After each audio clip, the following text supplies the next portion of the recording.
एक इंसान के जिस्म के कहीं कटे हुए हाथ के दो टुकड़े पड़े थे, तो कहीं दोनों पैरों को काटकर फेंक दिया गया था। बलिया की एक बेरहम पत्नी एक खौफनाक कत्ल को अंजाम देती है। उसने अपने पति को न सिर्फ जहर देकर मारा, बल्कि उसके हाथ, पैर और सिर को धड़ से अलग कर दिया। और इसके बाद खुद ही पुलिस स्टेशन अपने पति की गुमशुदगी की रिपोर्ट दर्ज कराने पहुंच जाती है। और जब इस पूरे कत्ल का राज खुलता है, तो एक खौफनाक कहानी निकलकर सामने आती है। महिला का पति, जो फौज में नौकरी करता था, उस समय उस महिला की उम्र करीब 45 साल के आसपास की थी। अब उस महिला का पति फौज में होने की वजह से घर से दूर रहता था और उसकी पत्नी घर में अकेली रहती थी। और इसी अकेलेपन को दूर करने के लिए उसने एक 15 साल के लड़के से दोस्ती कर ली और धीरे धीरे ये दोस्ती प्यार का रूप लेने लगी। अब इन दोनों के बीच नजदीकियां बढ़ने लगती हैं और देखते ही देखते वो उस लड़के से इतना नजदीक हो जाती है कि वो ये भूल जाती है कि वो लड़का अभी उसके बच्चे की उम्र का है। धीरे धीरे वक्त आगे बढ़ रहा था और वो महिला अब 55 साल के आसपास पहुंच जाती है। तब उसके प्रेमी की उम्र 25 साल हो जाती है और अब इन दोनों के इश्क की जानकारी महिला के पति को हो जाती है और इन दोनों के प्रेम संबंधों को लेकर महिला और उसके पति के बीच झगड़े होने लगते हैं। तभी वो महिला अपने प्रेमी के पास जाती है और जाकर कहती है कि तुम्हारी वजह से मेरे शरीर पर कई तरह के जख्म हैं जो मेरा पति मुझे देता है, और अगर तुम्हें यकीन नहीं हो रहा हो तो तुम खुद देख लो। जैसे ही उसके प्रेमी ने यह बात सुनी, तो प्रेमी कहता है कि तुम्हारे शरीर पर जितने भी जख्म हैं उन सब का बदला लिया जाएगा। और फिर एक दिन वो तारीख भी आ जाती है जब वो लड़का उस महिला के पति का कत्ल कर देता है। वो लड़का कत्ल भी भयानक रूप से करता है। उसके शरीर के एक नहीं, दो नहीं, तीन नहीं, बल्कि 6 टुकड़े किए जाते हैं। और जब लोगों को इस घटना के बारे में पता चलता है, तो लोगों को मेरठ की वो कहानी याद आ जाती है जिसमें एक प्रेमिका ने अपने प्रेमी के साथ मिलकर पति के टुकड़े कर दिए थे, साथ ही उसकी लाश को ड्रम के अंदर पैक कर दिया था। आज की कहानी को सुनने के बाद आप लोग भी सोचने पर मजबूर हो जाएंगे, जिसकी जवान बेटियां हों वो आखिर एक 15 साल के लड़के से कैसे प्यार कर सकती है। तो नमस्कार, आदाब, सत श्री अकाल। एक बार फिर आप तमाम लोगों का स्वागत है हमारी कहानी के एक और नए एपिसोड में। आज की जो सच्ची घटना मैं आपको सुना रहा हूं, ये घटना है उत्तर प्रदेश के बलिया जिले की। 9 मई 2025 की शाम लगभग 4 बजे के आसपास का वक्त हो रहा था और इसी बीच कुछ महिलाएं बकरी चराते हुए अपने गांव की तरफ जा रही थी।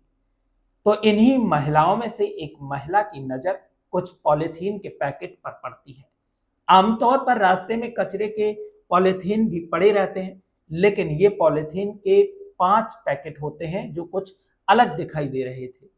उसको लग रहा था जैसे किसी का कोई सामान छूट गया है, इसलिए उस महिला ने अपनी बाकी साथियों से नजर बचाते हुए उस पॉलिथीन को जब खोलने की कोशिश की और जब उसके अंदर झांक कर देखा, तो उस महिला की चीख निकल जाती है और एकदम से बेहोश होकर जमीन पर गिर जाती है।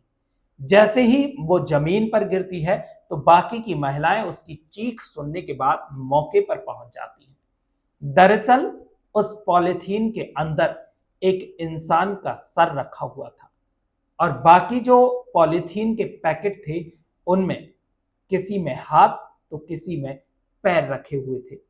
अब इन महिलाओं ने जोर जोर से चीखना शुरू कर दिया, चिल्लाना शुरू कर दिया।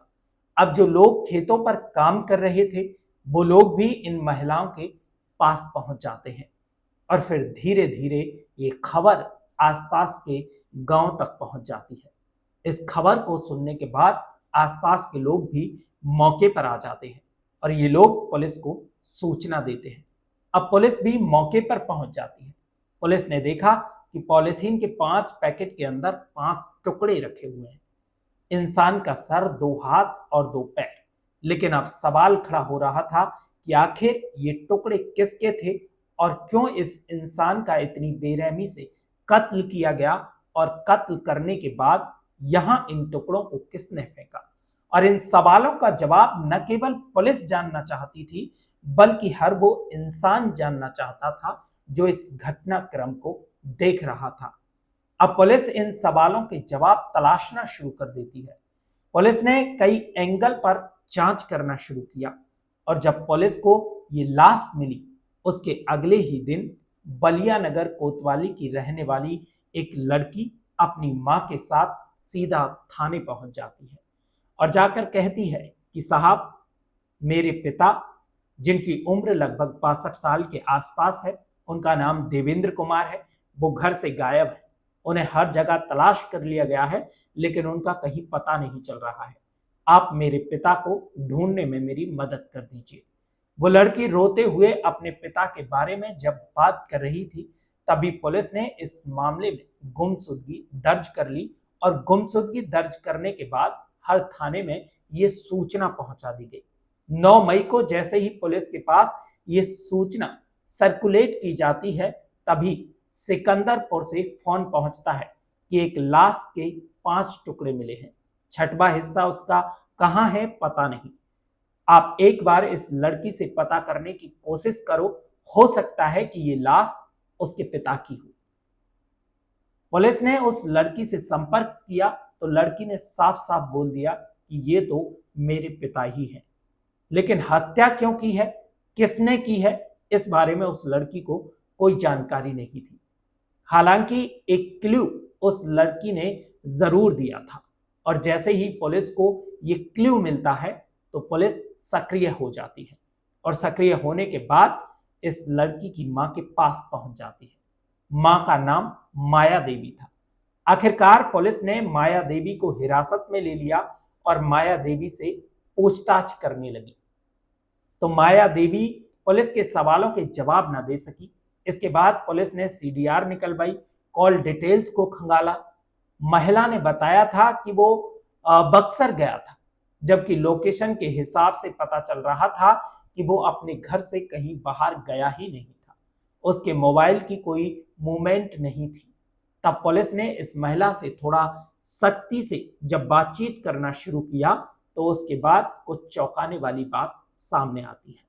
महिला बताती है जब वो 45 साल की थी तब उसकी एक लड़के से दोस्ती हो जाती है जिसका नाम अनिल यादव है और अनिल यादव आगे चल के एक ट्रक ड्राइवर की नौकरी करने लगता है। धीरे धीरे महिला और उसके बीच नजदीकियां बढ़ने लगती हैं। महिला का पति फौजी था और दिसंबर 2023 में उसका रिटायरमेंट हो जाता है। इसके बाद महिला का पति घर आ जाता है और इन दोनों के प्रेम संबंधों का उसको पता चल जाता है और इस बात को लेकर दोनों में मनमुटाव रहता था। वो अपने प्रेमी से मिलना चाहती थी और पति इस पर रोक लगाया करता था। इसी बात पर इनमें मनमुटाव रहता था। जब उसके पति को गुस्सा आता था तो वो अपनी पत्नी के साथ मारपीट भी कर दिया करता था।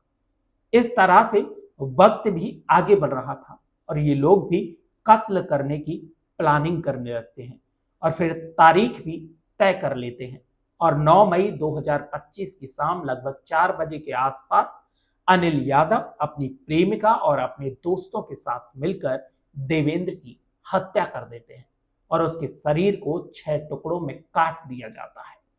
पुलिस सबसे पहले माया देवी, उसके बाद मिथिलेश पटेल को गिरफ्तार कर लेती है और अब नंबर आता है अनिल यादव की गिरफ्तारी का।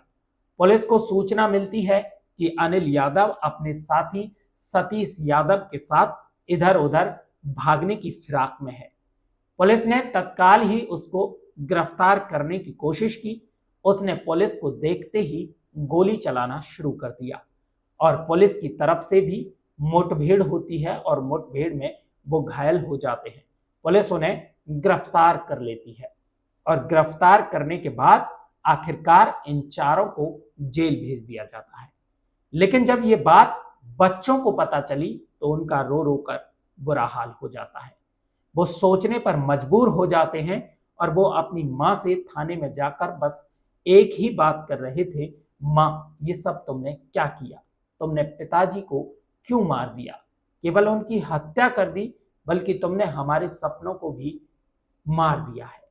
मां, ऐसा कैसे कर सकती हो? वो रोते हुए अपनी मां से यही बात कर रहे थे।